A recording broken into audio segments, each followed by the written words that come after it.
have Representative Raul Manuel to start with.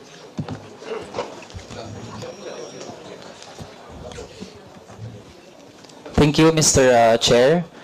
Good morning sa ating mga fellow representatives, pati rin po sa Office of the Ombudsman. Mr. Chair, gusto ko manang bigyan ng context yung aking tanong. Mr. Chair, may mga rights defenders, lawyers, alternative media, civic leaders, at maging isang think tank na nag-file ng administrative and criminal cases with the Office of the Ombudsman against several ex-officio members of the NTF-ELCAC. First to file their complaint noong February 2020 ay accused si Major General Parlade Jr., former PCOO Yusek Badoy, and former National Security Advisor Esperon for violating Republic Act 6770 for committing unreasonable, unfair, oppressive, or discriminatory acts. Also, Mr. Chair, on June 2020, Major General Parlade was also filed with a case because of violating the anti-graft law and the administrative code. Meron pa, Mr. Chair, December 2020, lawyers naman po nag-file din ng administrative complaint against Mr. Parlade, Ms. Badoy, and Mr. Esperon. Also, 2 days after, from human rights groups, nag-file din po ng criminal and administrative case against Mr. Esperon, Mr. Parlade, Ms. Badoy, and then PCOO ASEC Mocha Yuson for violating Republic Act 9851 in relation to the principle of distinction under international humanitarian law.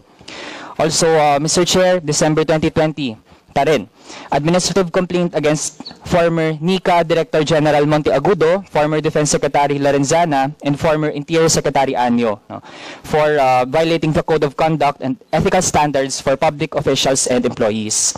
Also, Mr. Chair, still December 2020, alternative media nag-file din ng complaint against Mr. Parlade, Ms. Badoy, and former NTF-ELCAC Executive Director Allen Capuyan.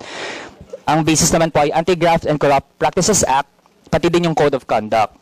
In summary, Mr. Chair, 6 administrative complaints from various organizations and 2 criminal complaints pending before the Office of the Ombudsman. May we ask, Mr. Chair, ano na po ang status ng 6 na administrative complaints and 2 criminal cases? Since ang last po doon sa ating na-enumerate ay na-file pa noong December 2020.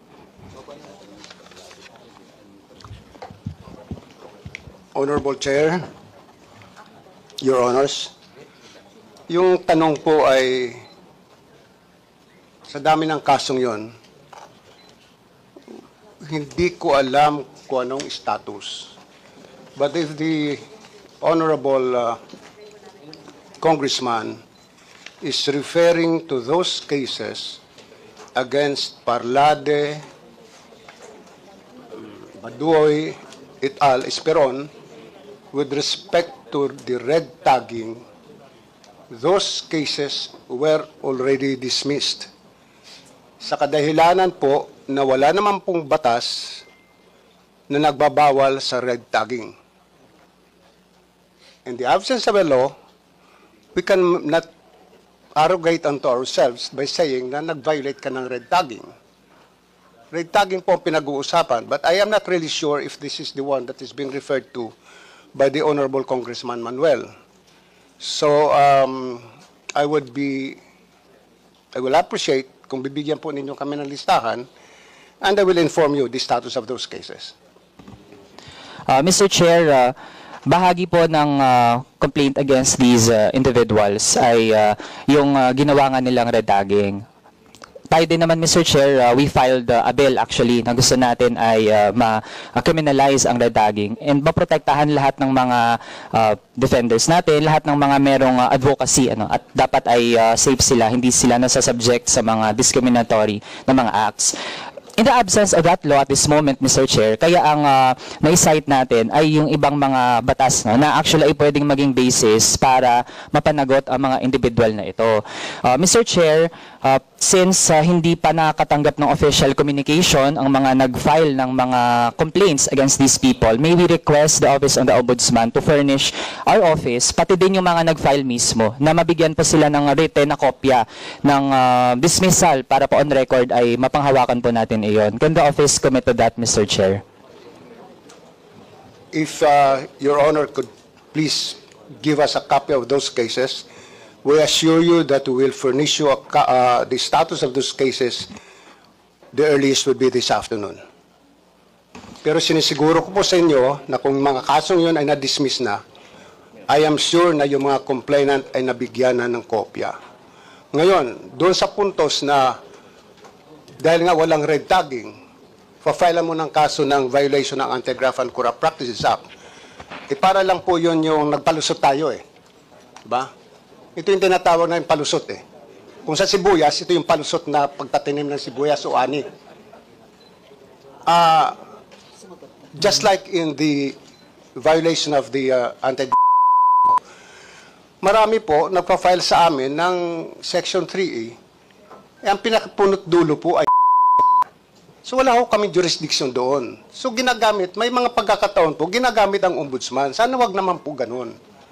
Dahil hindi naman po ang ombudsman karakarakan mag-action sa inyong mga kaso na wala naman talagang kinalalaman. Sa kadahilanan lang, magpa-file kayo ng kaso dahil ang respondent ay isang sikat na tao, mataas ang posisyon sa gobyerno. Binibigyan din po namin ng pansin yung mga kaso na pina-file ng mga mahihirap. Binibigyan po namin ng pansin yung ibang mga kaso na karapat dapat bigyan. Pero kung papalusutan kami na red tagging ang rason, pero sasabihin hindi, nag-violate ka ng Section 3A. Because Section 3 says undue injury to the government or the individual. Yan ang cause ng undue injury na yon. Kung red tagging, wala akong binayolate na batas. Yun lang po, I would appreciate if the Honorable Congressman Manuel could give us a list of those cases and we will immediately. I'll call the office now and give us a status of those cases. And I assure you, before the end of the day, you'll have a copy of the status of those cases.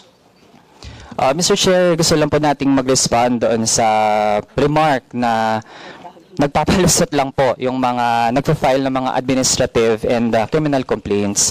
Mr. Chair, para po sa enlightenment ng ating mga kapwa civil servants and public officials, Mr. Chair, yung red tagging po hindi lang po yan basta salita at hindi po naghahanap lang ng kung ano-anong dahilan para magkaso. Mr. Chair, meron na po talagang nangyaring mga masamang bagay dahil sa red tagging. Meron po, nakaka-affect po ito ng pag-perform ng ating mga public officials at kahit yung mga civil society organizations natin, Mr. Chair, na-hamper po yung pag-perform nila ng duty nila to pursue whatever advocacy that they have in line with our laws. Tapos, Mr. Chair, meron na ring mga na-red tag na nga, no?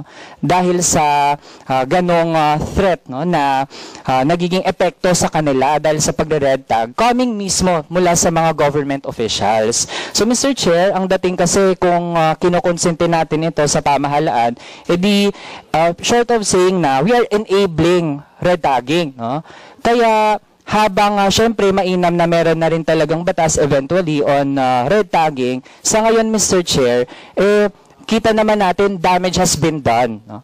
At nakakalungkot isipin na yung mga buhay na nawala because of red tagging, yung mga hindi na makapagpatuloy, no, whether in government man or hindi, mahihirapan na sa kanilang mga gusto sanang gawin, no?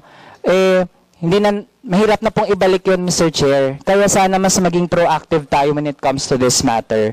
And sana po hindi din po napagbabangga, no, na may mga kaso daw na para sa mga mahirap, ganyan. Yung mga rights defenders po natin, yung mga people's lawyers natin, yan din po ay merong mga ginagawa para sa mga mahirap. In fact, no, yung pag-defend nila sa mga magsasaka, sa mga mangingisda, sa mga manggagawa, part din po yan ng gusto nating sama-samang pagtulong sa mga mahihirap. So, sana po hindi pinagbabangga, hindi pinagko-compete yung mga kaso. Kasi kung lahat naman po, Mr. Chair, agrabyado, lahat po ay dapat nating tulungan at dapat ay may hustisya po para sa kanila. Yun na muna, Mr. Chair. Maraming salamat.